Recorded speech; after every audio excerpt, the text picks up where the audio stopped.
understand as a mother, as from Sofia's perspective, you wouldn't want to have children walking around because inevitably they're going to say, who's our mom?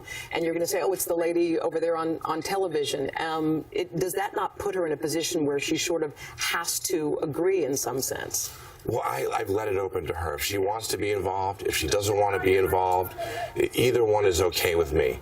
You know, I want these children to have the best lives possible. So whatever makes everybody happier, but there's nothing I want to do more than bring these children to life. I mean, they already got lives. They're on a journey and a pathway to being born.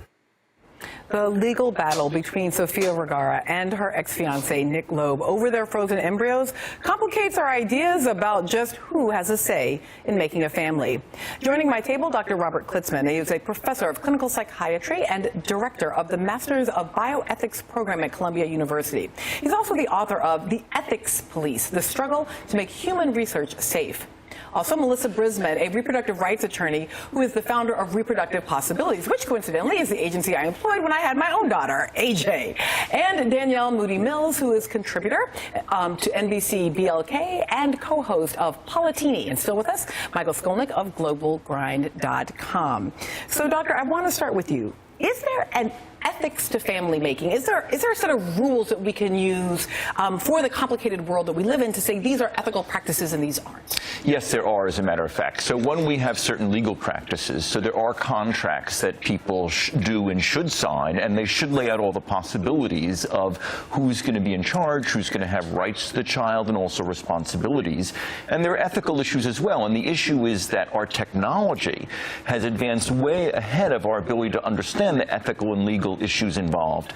And these are deeply cultural practices. So childbirth has been around since human beings have been around, and different cultures have different attitudes and there are different moral beliefs, and technology is creating all new kinds of possibilities that we're now having to figure out for the first time. You know, it always feels to me like at the core of any set of ethical claims around family making should be the idea of consent, Danielle. Just that we would ideally want, in an ethical context of any kind of family making, for all parties involved to be consenting.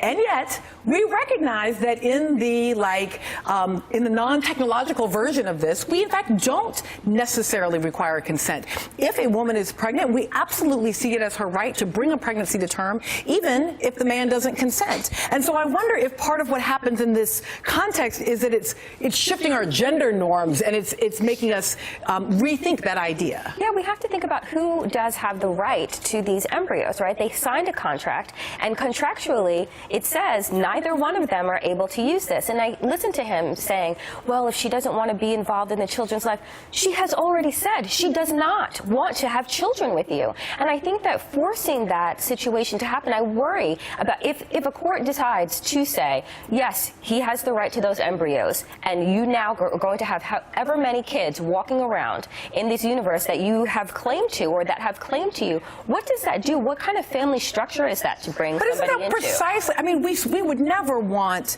a man to be able to say, I don't want to be a parent to those children, you must terminate a pregnancy.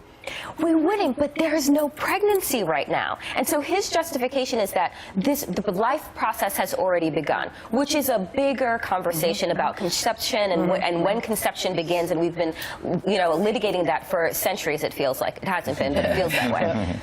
So this idea that she has said, no, when we were together, we were going to plan to have a family together. We're no longer together. She's engaged to somebody else. She's going to want to maybe to start a family with somebody else. So to put her in that precarious situation because you've decided that the contract you signed is no longer valid, I mean, that's the point of a contract. So it's interesting, Melissa, to hear Danielle in part talking about the contract language, because when we look at the map of sort of laws governing assisted reproductive technologies, a variety of kinds, so whether it's surrogacy or whether it's the question of what happens to embryos and ethical and responsible either disposal or adoption of them, I mean, all of these are these huge questions.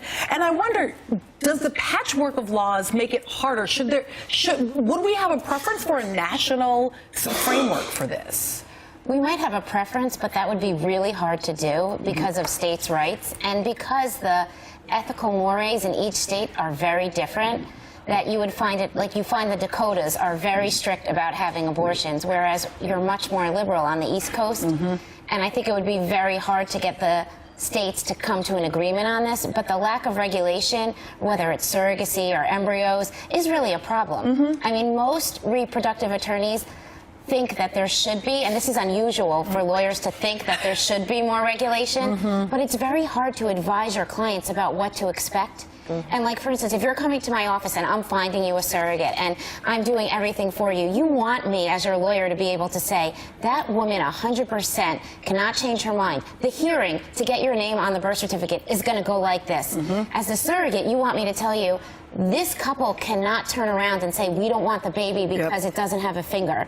You know, all of those things, I can't give anybody any guarantees. And what kind of lawyer can't tell you what's going to happen? Well, I think anybody in the family making, like, so it's almost like the technological aspects of family making reveal the vulnerabilities that all people have. Like, none of us can say just what will happen in the, it's just that we're so used to the, like, well, we'll just do it in the back of the pickup truck and whatever happens, right, as we were talking about, Danielle. But then suddenly when it has to be more intentional, we see that. Stick with us. We'll talk a little bit more about this, because when a court has to rule on who a mother is, that's next.